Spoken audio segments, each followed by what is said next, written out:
Hello, everybody. Welcome to the Canadian Shield. My name is Sterling. Mark Holland was making some rounds today in preparation for they're coming back to the session soon, and they need to sort of make an appearance for all of these programs that they're milking the Canadian taxpayer for. And he, of course, is touting how wonderful the dental plan is and how he's got all these dentist people signing up for it. On the same day that a report was released, how most of the people that are trying to use the program have found that there's a lot of hidden fees. So the dentists are now charging the government, and then they're charging the person that's coming through the door, as well as the fact that not everybody's entitled. The dentist can pick and choose who they look after, which I think flies completely 100% in the face of what democracy stands for. Now I'll do a different video on the fiasco and the misinformation that is the dental program.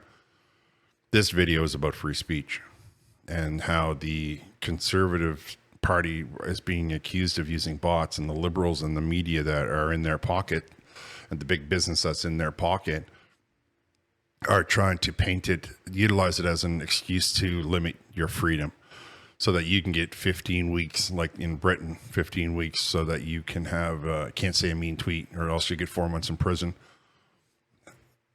Now, I am completely passionate about free speech. I don't believe that there can be freedom if you don't have free speech, and I'll get into that. But before I do, I would encourage you all to like, comment, subscribe, hit the notification bell, share this channel with all of your socials. I have memberships if you want to support the channel further, and I have an open GoFundMe.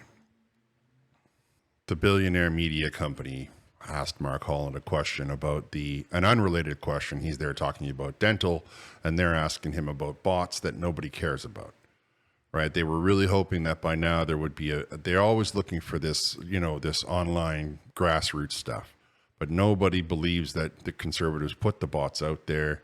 So nobody is paying attention to the story that's coming out of the big business, and it's big business and big government together that are trying to make it so that people like me can't say what I observe because it might make them look bad. Now I'll let you hear Mark Holland tell you how it's okay that he decide what you have to say, and it's okay that he limit what you have to say because you might hurt somebody's feelings. And just to follow up on another topic, there's been conversation in recent days about the use of bot farms on social media. I'm just wondering, from your perspective, is that something you're concerned about heading into the next election? And do you think the federal government or the Liberal Party needs to do more to try to combat the prevalence of these bot accounts? Well, I don't know about you, Rachel, but I mean, you go online. I don't stay very long. It's pretty toxic, and we wouldn't talk to each other on the street like that. And there are certainly forces in the world that are autocratic and seek to undermine democracy, who want to fuel divisions that are between us and get us to talk to each other in incredibly disrespectful and cruel ways. I think whether or not it's a bot or a human, when somebody is speaking without humanity, when somebody is hiding behind, username 12768, and they give you their opinion, and that opinion is toxic and makes people feel bad, then we have to think about as a society why that's allowed. It took us a long time with newspapers and television to figure out, how it worked. An opinion is fine, but the cruelty with which it's being unleashed should be rejected. And I think we have to be very circumspect, unfortunately, about what we see online. But look, it's a lot easier to sell fear. It's a lot easier to say, doesn't things suck? Doesn't it feel awful?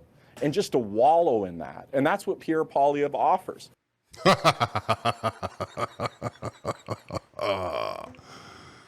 I mean, am I the only one that heard him say at the beginning that it's easy to sell fear and then try to get you to be afraid of Pierre Poilievre? Am I the only one that saw the enormous hypocrisy in the entire approach by that guy? Further, am I the only one who sees how he takes a question about a bot and turns it into his right to limit your speech because it might hurt somebody's feelings? Now, back in the day, it was always the newspaper. It's only been the internet for a very short time, but it's been the newspaper since the 1600s, since the printing press was made, 1700 and whatever. In Canada, we had Joseph Howe, who fought that it was all right to tell the truth in the newspaper about the actions of liberal politicians, ironically enough, who were in Nova Scotia ripping everybody off. Without freedom of speech, there is no freedom. And you can say, well, no, but he said it's democracy. But really, by limiting conversation, you limit democracy. Democracy is rooted in the right for everybody to have a say. That is its entire core. And when you look at Britain, where they're giving people 4 months in jail for mean tweets, 4 months in prison, because you said something online that might have hurt somebody. Who decided that it's going to hurt anybody's feelings? Who gets that right? Who has God reached down and selected to have that kind of power? Nobody has that right. Which is why it is a part of the American Constitution, which is why they added it in. Because they said, we're not repeating the way it is in England, where kings and all of these leaders were so fragile they couldn't hear the smallest criticism. Well, now you've taken that and you've given that same power to the most fragile people on earth. And you want to put people in jail for that? What the heck is wrong with you? How much of an autocrat are you that you can't understand that the individual who gets so upset by the words is the one that is the issue? Talked about television and how we had to figure it out. Well, we used to run warnings. Viewer discretion is advised. And I think that all of the internet should be viewer discretion is advised. There's no harm in telling you that I don't agree with your opinion. And if you can't handle me disagreeing with your opinion, you're the problem, not me. Now, I get a lot of people throwing stuff at me on the internet because I have opinions, and people always like to take people with opinions down. But the flaw in your logic, especially when these younger ones come at me, is I am Gen X. And the one thing that we can all agree on, the Gen X don't care what you think. Your opinion means nothing. I mean, I get that you have one, but it's not going to make me stay up at night. It's not going to make me cry in my cereal in the morning. You're going to tell me that you don't like me. You're going to throw bad words at me. I am going to laugh and forget you exist. Because we grew up in a time where that was the way that you handled it. Sticks and stones may break my bones, but names will never hurt me. The Liberal Party is trying to take this and exploit you into passing laws that will put people in prison who say things that they don't like. Just like in Venezuela, just like in Great Britain, just like in France. I mean, why do we want to copy these countries? As it is, we don't technically have freedom of speech in Canada. We have only freedom of expression and freedom of press. But the press is bought and sold in this, Marxist concept that the Trudeau Liberals have brought to Canada. There's only one country on earth with freedom of speech, and it's the country that gave the world a middle class. Without freedom of speech, where would any woman be on her autonomy of her own body? She has to have the right to say what she wants. Where would she be on the right to vote? Where would she be on all of the changes that have come since they've come out of the kitchen?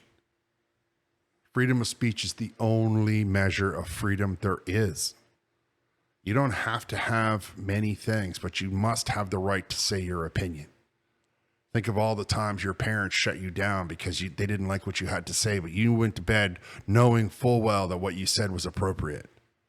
There's a million examples I could give you, but there's a very few examples of people saying to you that we're going to limit your speech, and they don't turn around and try and do something against you. Why do you think the Liberals have introduced 3 censorship bills? Why do you think now the Liberals and the big business are trying to sell this new message based around bots? Because they want to limit what you have to say so that they can hold on to the power, so they can keep you in place. But the democratic process is only available with free speech. You have to have the right to have your own opinion. That is the entire process, where they would speak to the whole room and you would vote yes or no, depending on what color stone you put in. White stone meant no, white stone meant yes, black stone meant no. They would count up the stones and that was it. You had to be a landowner. You had to be part of the community, but that is the nature of democracy. That is not the democracy that we have here in the modern world. In Canada, we have what's known as a constitutional monarchy. And in the United States, they have what's known as a constitutional republic, where we select people and we empower them with our vote. for the make it simpler. But honestly, the way that I just described should be able to handle with the internet. We all should be able to just log in on our phone and make a vote on what we think about legislation. Now, I'm not saying to you that that can happen right now. I'm just telling you that freedom of speech is the only measure of freedom that in the world that we must have. And if you're out there listening to this and you feel like you're been offended by words that say on the internet, then I would recommend you look deeper inside of yourself and try to understand how it is that a complete stranger could have that kind of power over you. And rather than look at the old guys like me and say, oh, you don't understand, why don't you listen to the fact that we went through all kinds of that kind of stuff. We took worse than that from our parents. You know what I mean? Before we started kindergarten, never mind. You had no idea what kindergarten was like. It was Lord of the Flies. And anybody out there who's in my generation listening to this is nodding their head. They're like, yeah, I remember that. So you can say to yourself that we must be limiting what we have to say, but the second that you limit free speech, you limit everything. The second that you say freedom of speech is an absolute, then you open the doors to a million possibilities. And they're not always the best possibilities, but 95% of them are. 95% of them are what makes the world of the middle class. Now, when I think of my, utopia, I see a world of the middle class. Everybody with a nice little house, decent job, all your food's in the thing, everything is looked after. I don't see classes, but that's a different video. This one's been going on for a little bit longer than I thought.